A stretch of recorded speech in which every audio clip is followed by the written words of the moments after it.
ایک ایسا لیڈر جس پر آسمان سے وحی اترتی ہو، اسے بھی یہ حکم دیا جا رہا ہے کہ وہ اپنے ساتھیوں سے مشورہ کرے۔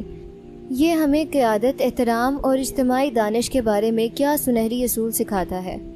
سوال: باوجود اس کے کہ آپ صلی اللہ علیہ وآلہ وسلم اللہ کے رسول تھے، سورہ آل عمران میں جنگ احد کے واقعے کے بعد آپ کو قیادت کا کون سا اہم اصول اپنانے کا حکم دیا گیا؟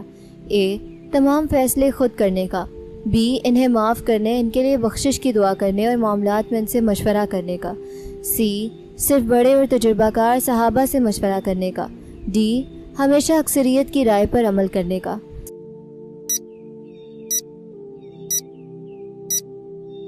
درست جواب بی، انہیں معاف کرنے، ان کے لیے بخشش کی دعا کرنے اور معاملات میں ان سے مشورہ کرنے کا۔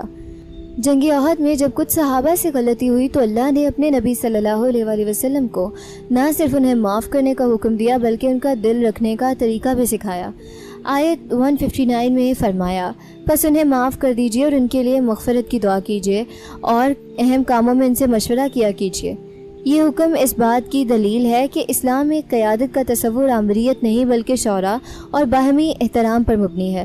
اللہ تعالیٰ ہمیں سکھا رہے ہیں کہ ایک اچھا لیڈر وہ ہے جو اپنی ٹیم کو ساتھ لے کر چلے، لوگوں کی غلطیوں سے درگزر کرنا، ان کے حق میں دعا کرنا اور انہیں فیصلوں میں شریک کرنا ان کے اندر اعتماد اور محبت پیدا کرتا ہے۔